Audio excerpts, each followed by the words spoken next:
मागच्या जवळजवळ 4 महिन्यांच्या पासून अमेरिका आणि इराण यांच्यामध्ये जे युद्ध चालू होतं ते अखेर संपलं असं आज ऑफिशियली आपण म्हणू शकतो. कारण अमेरिकेचे राष्ट्राध्यक्ष डोनाल्ड ट्रम्प यांनी ट्विट करून अधिकृतपणे याची घोषणा केलेली आहे. त्यांनी त्यांच्या ट्विटमध्ये सांगितलं की दोघांच्या मध्ये पीस डील झालेली आहे आणि येत्या 19 तारखेला स्वित्झर्लंडमध्ये या करारावर इराण आणि अमेरिका दोघांच्याही सह्या होतील. आता तुम्हाला प्रश्न पडला असेल की मग इस्रायलचं काय? इस्रायलचं काय ते तुम्हाला मी पुढे सांगतो, पण मुद्दा असा आहे की अमेरिका आणि इराण यांच्यातलं तर युद्ध आजच्या घडीला संपलेलं आहे. आता या सगळ्याचा परिणाम म्हणून स्ट्रेट ऑफ हॉर्मुझ ओपन होणार आहे. त्यामुळे तेलाच्या किमती ज्या मागच्या 4 महिन्यांमध्ये अत्यंत वेगानं वाढलेल्या होत्या त्या कमी व्हायला मदत होईल. याच्याच बरोबर इराणचा जो अणुकार्यक्रम होता त्या अणुकार्यक्रमाचं काय, याच्याशिवाय इतर काही प्रश्न देखील उभे राहतात. कारण या अणुकार्यक्रमासाठी तर हे मुळात युद्ध चालू झालेलं. या युद्धातून कुणाला काय मिळालं त्यापेक्षा या युद्धातून नेमके काय मुद्दे ठरलेत, ज्या मुद्द्यांच्या वरती ही पीस डील अमेरिकेनं केलेली आहे. यामध्ये अमेरिका खरोखर इराणला रिपेरेशन्स म्हणजे त्यांना भरपाई देणार आहे काय, हे देखील आपल्याला बघायला पाहिजे. नेमकं काय काय घडलंय ते सगळं बघूया आजच्या या व्हिडिओमध्ये. मी आहे रणजित यादव आणि तुम्ही पाहताय द मराठी बाणा. डोनाल्ड ट्रम्प यांनी ट्रुथ सोशलवर एक ट्विट केलं आणि या ट्विटमध्ये त्यांनी घोषणा केली की इराण बरोबर जे युद्ध चालू होतं ते त्यांनी थांबवलेलं आहे. यामध्ये त्यांनी पहिल्यांदाच इराणचा उल्लेख इस्लामिक रिपब्लिक ऑफ इराण असा केला. अन्यथा ते अनेक वेळा टेररिस्ट रिजिम म्हणजे दहशतवादी देश वगैरे वगैरे त्यांचा उल्लेख करत असतात. त्यामध्ये त्यांनी सांगितलं की स्ट्रेट ऑफ हॉर्मुझ कायमचा आणि टोल फ्री ओपन केला जाईल. आता डोनाल्ड ट्रम्प यांना हे सांगितलं पाहिजे की स्ट्रेट ऑफ हॉर्मुझ यापूर्वी देखील कायमचा आणि टोल फ्री ओपन होताच, त्यामुळे हे काय नवीन नाही.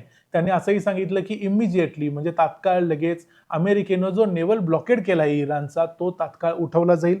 याच्याच बरोबर त्यांनी जगातल्या सगळ्या जहाजांना सांगितलं की सगळ्या जहाजांनी आपलं इंजिन चालू करा, आता जगातली सगळी वाहतूक सुरळीत होणार आहे, व्यवस्थित होणार आहे असंही त्यांनी सांगितलं. पुढे ते असंही म्हणायला विसरले नाहीत की माझ्यासारखा महान प्रेसिडेंट जगाला मिळालाय, नेता जगाला मिळालाय म्हणून हे घडलं. या अगोदर कुणाला देखील हे करता आलं नाही. अनेक प्रेसिडेंटनी प्रयत्न केले पण अशी शांतता कुणालाही मिळवता आली नाही, करता आलं नाही. आता डोनाल्ड ट्रम्प यांच्या ट्विटला कोणी सिरियस घेतलंय कारण त्यांनी अशा प्रकारच्या घोषणा या अगोदर देखील अनेक वेळा केलेल्या, पण यावेळी पहिल्यांदा इराणच्या बाजूने देखील कन्फर्मेशन आलंय. इराणचे डेप्युटी फॉरेन मिनिस्टर आहेत काझिम गरीबाबादी यांनी देखील हे कन्फर्म केलं की अमेरिका आणि इराण यांच्यातलं हे युद्ध आता तात्काळ थांबलेलं आहे, म्हणजे 14 तारखेपासून थांबलेलं आहे. त्यामुळं हे युद्ध थांबलंय, हे कन्फर्म झालंय. 19 तारखेला दोन्ही देशांच्या मध्ये स्वित्झर्लंडमध्ये करारावर अंतिम करारावर मसुद्यावर सह्या केली जातील. अजून तरी हा करार फायनलायझेशन मध्ये आहे, पण युद्ध थांबलंय हे नक्की झालं. आता मुद्दा असा आहे की मग कोणकोणत्या मुद्द्यांवरती हा करार झाला किंवा कोणकोणत्या मुद्द्यांवरती हे युद्ध नेमकं थांबलं. आता यामध्ये एक लक्षात घ्या की पाकिस्ताननं पहिल्यांदा मध्यस्थी केलेली होती. आता ही जी फायनल मध्यस्थी झालेली आहे ती कतारकडून झालेली आहे. त्यामुळे पाकिस्तान आणि कतार या दोघांचा देखील यामध्ये महत्त्वाचा रोल आहे. यामध्ये पाकिस्तानचे पंतप्रधान शहबाज शरीफ यांनी डोनाल्ड ट्रम्प यांच्या अगोदरच ट्विट करून जाहीर करून टाकलेलं होतं की युद्ध थांबलेलं आहे आणि स्ट्रेट ऑफ हॉर्मुझ देखील ओपन होणार आहे. त्यामुळे पाकिस्तानचा यामध्ये महत्त्वाचा रोल होता हे देखील मान्य करायला पाहिजे. यामध्ये इराणच्या मेहर न्यूज एजन्सी जी तिथली सरकारी न्यूज एजन्सी आहे त्यांनी 14 मुद्दे सांगितलेत. या 14 मुद्द्यांच्या वरती MOU साईन झालेला आहे किंवा होणार आहे असं त्यांनी सांगितलं. त्यामध्ये मग कोणकोणते मुद्दे आहेत त्यांनी सांगितलंय की all fronts of war should stop, म्हणजे फक्त इराण नव्हे तर इराण बरोबर लेबनॉन, हुती वगैरे जिथं जिथं युद्ध चालू होतं त्या सगळ्या फ्रंट्सवरती युद्ध थांबेल. दुसरी गोष्ट, जे इराणला जो नेव्हल ब्लॉकेड अमेरिकेने केला आहे तो तात्काळ हटवला जाईल. अमेरिकेची जी सेना इराणच्या आजूबाजूच्या राष्ट्रांमध्ये बसलेली आहे ती काढून घेतली जाईल. त्यांनी सांगितलं की स्ट्रेट ऑफ हॉर्मुझ ओपन केला जाईल. इराणवरती जे सँक्शन्स लावलेले आहेत तेलाच्या विक्रीवरती वगैरे हे सगळे सँक्शन्स काढले जातील. हे अत्यंत महत्त्वाचं आहे इराणच्या दृष्टीनं. न्यूक्लिअर इश्यूज बद्दलची जी चर्चा आहे ती पुढच्या 60 दिवसामध्ये पुन्हा चर्चा करून फायनल करण्यात येईल. म्हणजे मुद्दाम ज्या गोष्टीसाठी युद्ध चालू झालेलं होतं तेच 60 दिवसांच्या नंतर ढकललंय असं इराणनं जे सांगितलंय त्याच्यामधून कळते. आणि $24 बिलियन जे असेट्स होते जे अमेरिकेनं फ्रीज केले होते ते रिलीज केले जातील असं देखील अमेरिकेनं इथं सांगितलंय, म्हणजे इराणनं घोषित केलंय. आता मुद्दा असा आहे की इराणनं सांगितलेले हे जे पॉइंट्स आहेत हे 14 जरी सांगितले असले तरी 14 याच्यामध्ये दिलेले नाहीत. म्हणजे इराण देखील काही गोष्टी ज्या आपल्याला निगेटिव्ह आहेत त्या आता तरी लपवून ठेवतोय असंच आपण म्हटलं पाहिजे. त्या अजूनपर्यंत त्यांनी पब्लिक केलेल्या नाहीत. त्यामुळे पुढच्या काही दिवसात शुक्रवारपर्यंत या सगळ्याच गोष्टी क्लिअर होऊन जातील.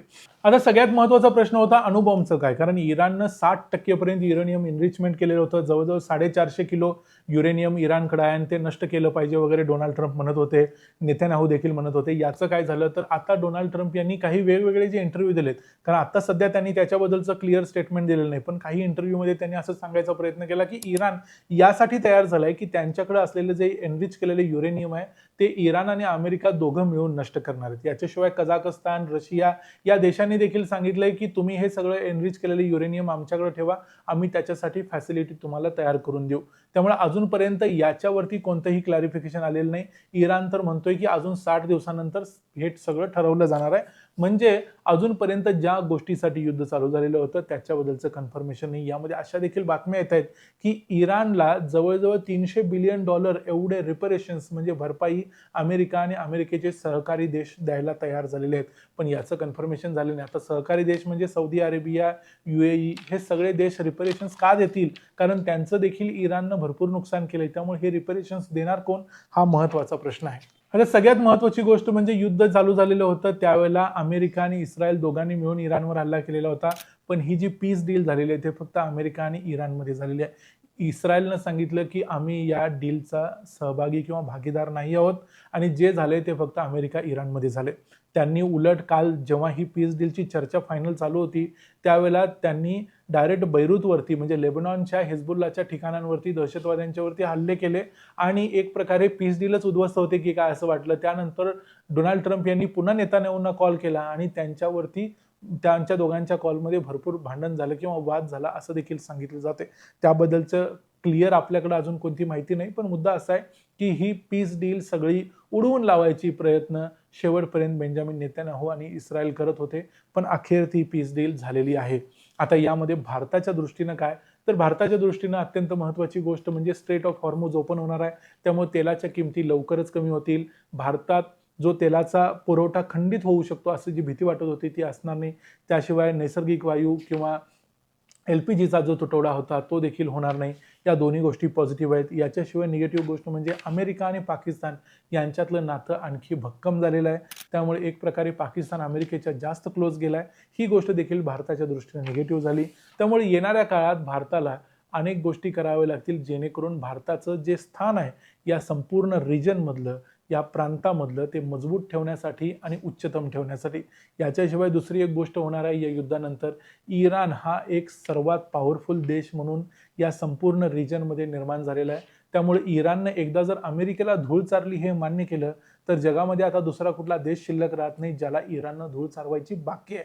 त्यामुळे इराण हा एक मोठा देश असणार आहे आणि इराण ती गोष्ट एक्सपेक्ट करणार आहे की जगातल्या सर्व देशांनी त्यांना तो मान सन्मान दिला पाहिजे. त्यामुळे येणाऱ्या काळात काय काय गोष्टी घडतात, कधी साईन होतं, त्यामध्ये काय काय गोष्टी येतात, या सगळ्या गोष्टी येणाऱ्या काळात आपण बघत राहू.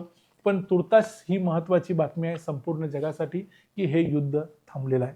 या गोष्टीबद्दलचे आणखी काही अपडेट येतील तर ते आम्ही तुम्हाला सांगत राहू.